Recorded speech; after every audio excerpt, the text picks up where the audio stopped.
নমস্কার, কেমন আছেন সবাই? সুমনা সুন্দরবন ভিলেজ লাইফের আরও একটি নূতন পর্বে আপনাদের সবাইকে স্বাগত। তো সকাল সকাল দেখো দামোদর মাস চলছে বলে আমাদের পাশের গ্রাম থেকে, মানে আমাদের বাড়িটা ভিতরের সাইডে, সেই জন্য আমাদের রাস্তা থেকে যায় না, সামনের রাস্তা থেকে সব গানের দল যাচ্ছিলো। তারই একটা ছোট্ট ভিডিও তোমাদের সঙ্গে সকালবেলা উঠে দেখানোর চেষ্টা করছি। দেখো সকাল সকাল কিন্তু ওনারা প্রত্যেক দিনই আসেন, আর এসে ওনারা নগর ভ্রমণ করে চলে যান।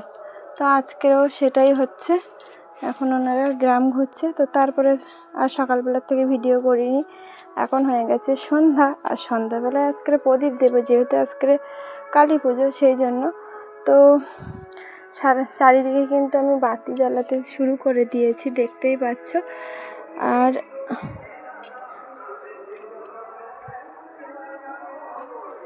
এই যে ঠাকুর মন্দির দেওয়ার পরে এখন দিয়েছি রাস্তা, সেটাই তোমাদেরকে দেখাচ্ছি। দেখো রাস্তা দিয়েছি, কিন্তু রাস্তা দিয়ে যেই বাইকগুলো যাচ্ছে সঙ্গে সঙ্গে সেগুলো বাতিগুলো নিভে যাচ্ছে। আসলে আমাদের এই রাস্তাটা না খুব ছোট, আর এই ছোটো রাস্তা থেকে বাইক গেলে তো নিভে যাবেই। তারপরে এখানে দিয়েছিলাম মাদের সিঁড়িতে, আর আমাদের ওই ঘরের বারান্দা দিয়ে মা দিয়েছিল। তো তারপরে এখানে ওপরের তলায় সিঁড়ি দিয়ে ওপরের বারান্দার দিকে একটা এরকম সানসেট মতো আছে, সেখানে কিন্তু আমি এখানে বাতিগুলো দেখো কি সুন্দর করে সাজিয়ে দিয়েছি, দেখতেই পাচ্ছ। আর ওই যে দেখো একটা আলো দেখা যাচ্ছে, দেখতে পাচ্ছ, ওখানে হচ্ছে আমাদের দশালি কালী মায়ের পুজো। প্রত্যেক বছরই হয় এই পুজোটা, আমি ছোট থেকে দেখে আসছি, আর অনেক আগের থেকেই নাকি এটা হয়। তো আমি এখানে চারিদিকে বাতি দিয়ে, আর আমরা কিন্তু আজকের রাত্রে ওখানেই যাব অঞ্জলি দিতে। তার আগে তোমাকে মায়ের ছবি দেখাবো, মায়ের দেখানোর চেষ্টা করছি, দেখি যেতে পারি কিনা, পরে বলছি।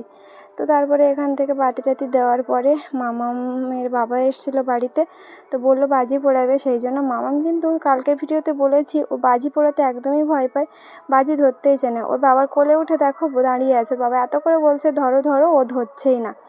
তারপরে এখানে সবাই মিলে বাজি পোড়াচ্ছে, তোমাদের দাদা ভাই, আমার ছোটদা ভাই, মামাম, মা, সবাই আছে কম বেশি।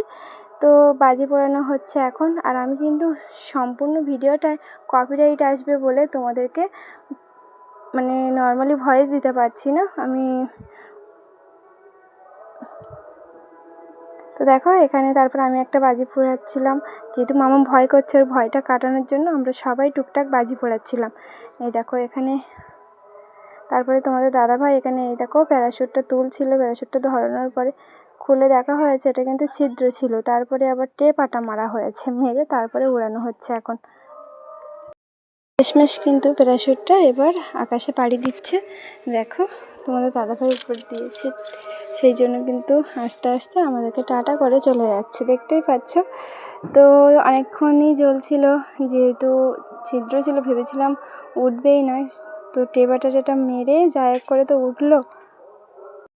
কত দূরে চলে গেছে তাও কিন্তু এখনও দেখা যাচ্ছে, ছোট্ট মিটমিট করে জ্বলছে, যে ছোটোবেলায় আমরা দেখতাম হেরিকেনের আলো সেই রকমই জ্বলছে। কিন্তু দেখো এখনও কিন্তু বাজি পোড়ানো শেষ হয়নি।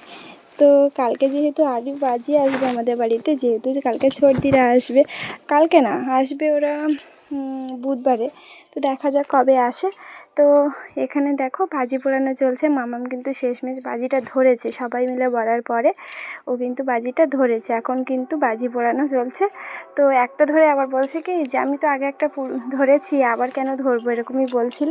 তো তারপরে সবাই মিলে বলার পরে বাজিগুলো ধরে ধরে পোড়াচ্ছিল, তো সবাই মিলে উৎসাহ দিচ্ছিলাম আমরা, সেই জন্য। আর ও কিন্তু একটু ভয়ও পায় ছোটোবেলা থেকেই, আগের ভিডিওতে তোমাদেরকে বলেছে ও কিন্তু বাজি ধরতেই চায় না। আর চারিদিকে এখনও পর্যন্ত জানি না কতদিন ধরে এই বাজি পোড়ানো চলবে। তো আজকের পর্বটা এই পর্যন্ত, ভালো লাগলে অবশ্যই লাইক কমেন্ট শেয়ার করবেন এবং চ্যানেলটিকে সাবস্ক্রাইব করবেন। আর একটি পর্ব, সেটা দ্বিতীয় পারে তোমাদেরকে দেখাবো, কারণ একসঙ্গে সব কিছু দেখানো সম্ভব না। আমরা ঠাকুর দেখতে যাব, তারপরে আবার রাত্রে অঞ্জলি দিতে যাবো, সেই পর্বটা নেক্সট পার্টে আসছে। তো সবাই ভালো থাকবেন, দেখা হচ্ছে পরবর্তী পর্বে।